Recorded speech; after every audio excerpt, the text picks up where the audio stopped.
आज हम बात करेंगे रिएक्शन काइनेटिक्स की बात करने जा रहे हैं। रिएक्शन काइनेटिक्स की बात करने जा रहे हैं। ये चैप्टर नंबर 11 है, केमिस्ट्री 11th क्लास की केमिस्ट्री है, उसका चैप्टर नंबर 11 है।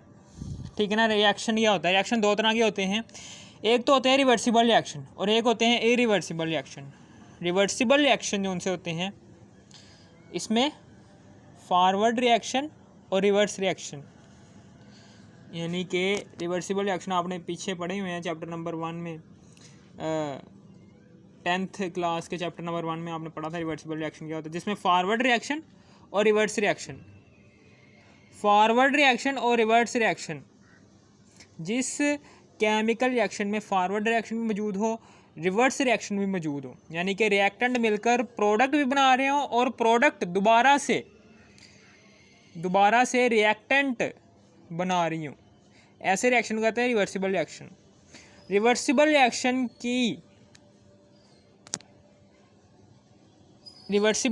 के रेट को मालूम करने के लिए हम लॉ ऑफ एक्शन का यूज़ करते हैं, लॉ ऑफ मास एक्शन का। यानी कि रिवर्सिबल रिएक्शन में कि अगर आपने स्पीड मालूम करनी है, रेट ऑफ रिएक्शन मालूम करना है, रेट ऑफ रिवर्सिबल रिएक्शन, यानी कि रिवर्सिबल रिएक्शन कितनी स्पीड के साथ फॉरवर्ड डायरेक्शन में प्रोसीड हो रहा है, जिसमें रिएक्टेंट प्रोडक्ट में तब्दील होती हैं, और रिवर्सिबल रिएक्शन कितनी स्पीड के साथ, कितने रेट के साथ, कितनी स्पीड के साथ दोबारा से रिवर्स डायरेक्शन में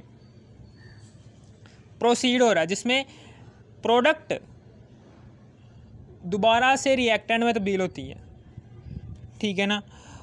यानी कि रेट ऑफ रिवर्स रिएक्शन, यानी कि रिवर्सिबल रिएक्शन की स्पीड को मालूम करना होना, तो उसके लिए लॉ ऑफ मास एक्शन का इस्तेमाल किया जाता है।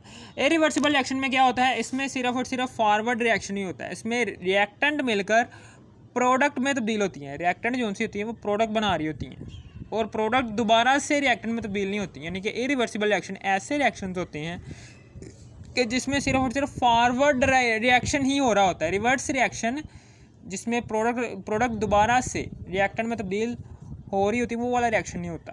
इरिवर्सिबल रिएक्शन में सिर्फ और सिर्फ फॉरवर्ड रिएक्शन चल रहा होता है, रिवर्स रिएक्शन नहीं हो रहा होता। ऐसे रिएक्शन की स्पीड को फाइंड आउट करना होना, तो उसके लिए ऑर्डर ऑफ रिएक्शन का यूज़ करते हैं। ठीक है, ऑर्डर ऑफ रिएक्शन का यूज़ करते हैं। समझ आ गई आपको? Order of reaction irreversible reaction के रेट को मालूम करने के लिए इस्तेमाल किया जाता है। इसी तरीके से law of mass action reversible reaction के रेट को मालूम करने के लिए इस्तेमाल किया जाता है कि रिवर्सिबल रिएक्शन की स्पीड कम है, फास्ट है या मॉडरेट है, कैसी स्पीड है, वो लॉ ऑफ मास एक्शन के थ्रू आपको पता चल सकता है। इरिवर्सिबल रिएक्शन की स्पीड स्लो है, कम है, फास्ट है या फिर मॉडरेट है, जैसे भी है स्पीड इरिवर्सिबल रिएक्शन की, वो आपको कौन से एक्शन से पता चल सकता है? Order of reaction. अब फिर उसके बाद रिएक्शन काइनेटिक्स की तारीफ़ क्या है? इसकी तारीफ़ ये है कि ऐसी ब्रांच केमिस्ट्री की जिसमें हम रिएक्शन की स्पीड को, केमिकल रिएक्शन की स्पीड को मालूम करते हैं, और कौन कौन से ऐसे फैक्टर हैं कि जो रिएक्शन की स्पीड को पर असरअंदाज होते हैं, उसका भी पता चलाया जाता है। यानी कि the branch of chemistry which deal with the study of rate of chemical reaction, जिसमें हम केमिकल रिएक्शन की स्पीड को के बारे में पता चलाते हैं, ये केमिकल रिएक्शन की स्पीड को डिस्कस करते हैं। ऊपर मैंने ये तो बताया कि केमिकल रिएक्शन की स्पीड को किस तरह से डिस्कस कर सकते हैं इन दोनों एक्शंस के थ्रू, और कौन कौन से ऐसे फैक्टर्स हैं कि जो केमिकल रिएक्शन की स्पीड को इफ़ेक्ट कर रहे होते हैं, उसको भी हम डिस्कस कर रहे होते हैं इसी केमिस्ट्री की इसी ब्रांच में। Factor effecting on the rate of chemical reaction, chemical reaction की स्पीड पर कौन कौन से ऐसे फैक्टर हैं कि जो इफ़ेक्ट कर रहे हैं। यानी कि फॉर एग्जांपल, अगर आप प्रेशर को कम कर देते हो तो केमिकल रिएक्शन की स्पीड पर क्या असर पड़ता है? अगर आपके सिस्टम का प्रेशर बढ़ा देते हो तो उसमें सिस्टम के अंदर जो सा केमिकल रिएक्शन हो रहा है उसकी स्पीड पर क्या असर पड़ रहा है? अगर आप टेम्परेचर को कम या ज़्यादा करते हो, सिस्टम के टेम्परेचर को कम या ज़्यादा करते हो, तो उस सिस्टम के अंदर जो सा केमिकल रिएक्शन हो रहा है उसकी स्पीड पर कौन सा असर पैदा होगा? क्या वो स्पीड बढ़ जाएगी या फिर कम हो जाएगी? ठीक है। अब हम आगे की बात करने जा रहे हैं। इसी तरीके से यहाँ पर सबसे पहले तो यहाँ पर हम लिखेंगे केमिकल रिएक्शन की 3 इकसाम होती है। केमिकल रिएक्शन जो सा है उसकी कितनी टाइप्स होती हैं? 3 टाइप्स का केमिकल रिएक्शन होता है।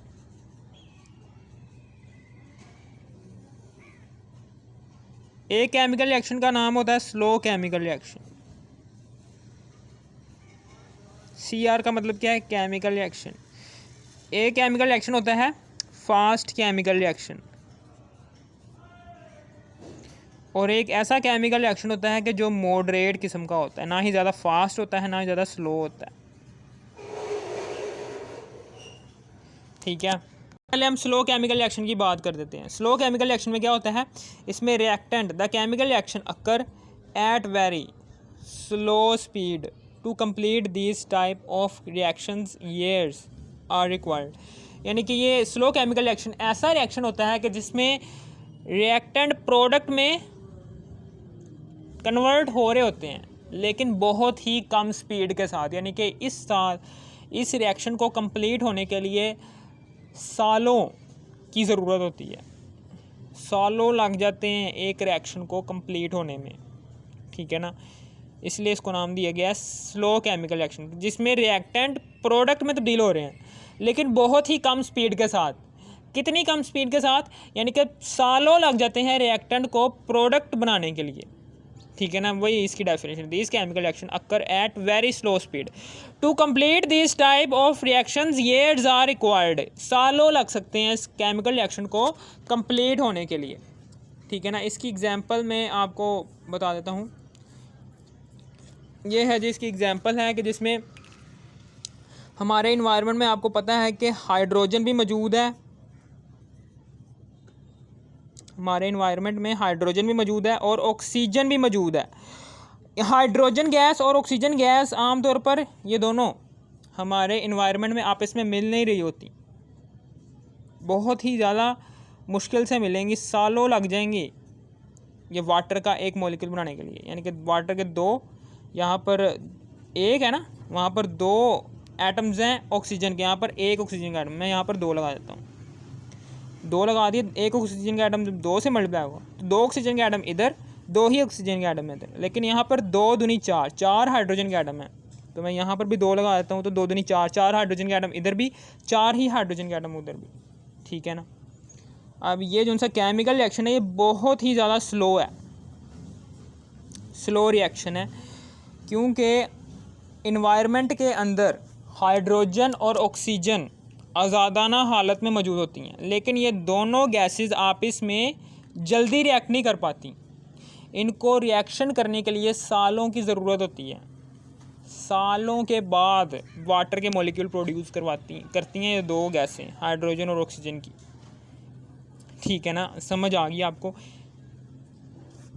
ये बहुत ही स्लो रिएक्शन है। अब फिर उसके बाद आ गया फास्ट केमिकल रिएक्शन। ऐसा केमिकल रिएक्शन कि जिसको प्रोसीड होने के लिए बहुत ही कम वक्त की ज़रूरत हो, यानी कि सेकंड से भी कम वक्त में रिएक्ट करके प्रोडक्ट में तब्दील हो जाते हैं।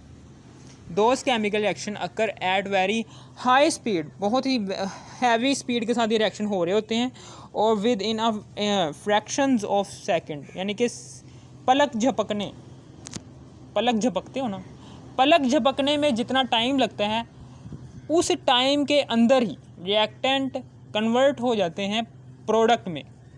इतने कम वक्त की ज़रूरत होती है प्रोडक्ट बनाने के लिए फास्ट केमिकल रिएक्शन में। ये इसकी डेफिनेशन है। Those chemical reaction occur at very high speed और within a fractions of second, यानी कि फ्रैक्शन का मतलब क्या है? सेकंड से भी कम वक्त में रिएक्टेंट टूट कर प्रोडक्ट में डिस्ट्रीब्यूट हो जाते हैं। ठीक है ना, और ये जो सा रिएक्शन होता है इसकी रिएक्शन की स्पीड कितनी होती है? सेकंड से भी कम वक्त में ऐसा हो जाता है। ठीक है ना, समझ आ गई आपको? अब इसकी एग्जांपल की बात कर लूँ। इसकी एग्जांपल की बात ये कर लूँ कि जब सोडियम क्लोराइड सिल्वर नाइट्रेट से मिलता है तो यहाँ पर क्या बन रहा होता है? सोडियम क्लोराइड जब सिल्वर नाइट्रेट से बन रहा होता है तो सोडियम नाइट्रेट बन रहा होता है। यहाँ पर सोडियम नाइट्रेट बन रहा होता है और यहाँ पर बन रहा होता है सिल्वर क्लोराइड बन रहा होता है।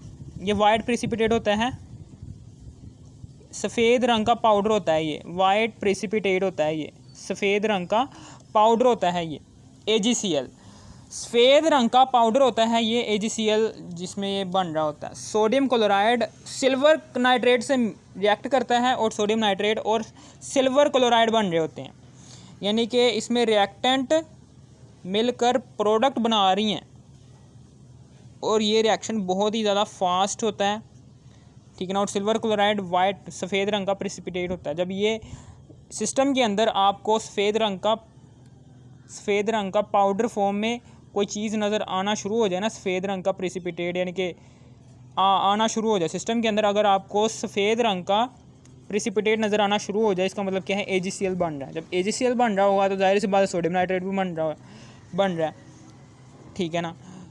तो इससे आपको पता चल रहा होगा कि रिएक्शन जो उनसे है केमिकल रिएक्शन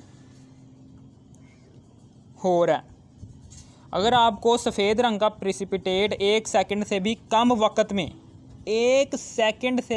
वक्त में ही आपको सिस्टम के अंदर वाइट रंग के सफ़ेद रंग के पार्टिकल्स दिखना शुरू हो जाएंगे, क्योंकि ये रिएक्शन बहुत ही ज़्यादा फास्ट हो रहा होता है। इसलिए जल्दी से जैसे आप इन दोनों रिएक्टेंट को सिस्टम के अंदर डालोगे ना, 1 सेकंड से भी कम वक्त में आपको सफ़ेद रंग के पार्टिकल्स सिस्टम के अंदर बीकर के अंदर शो होना शुरू हो जाएंगे, ठीक है ना। समझ आ गई आपको। अब फिर उसके बाद मॉडरेट केमिकल रिएक्शन क्या होता है? ऐसा केमिकल रिएक्शन के जिसमें रिएक्टेंट प्रोडक्ट में तब्दील होती है, लेकिन उस रिएक्शन की स्पीड ना तो फास्ट होती है ना ही स्लो होती है। ऐसे केमिकल रिएक्शन कहते हैं moderate chemical reaction. Those chemical reaction in which rate of a reaction is neither very high nor very slow is called moderate chemical reaction, ठीक है ना। इसमें क्या होता है, ये होता है मॉडरेट केमिकल रिएक्शन। इसमें एसिटिक एसिड जब इथाइल अल्कोहल के साथ मिलता है तो यहाँ पर क्या बन रहा होता है, सबसे पहले तो यहाँ पर बन रहा होता है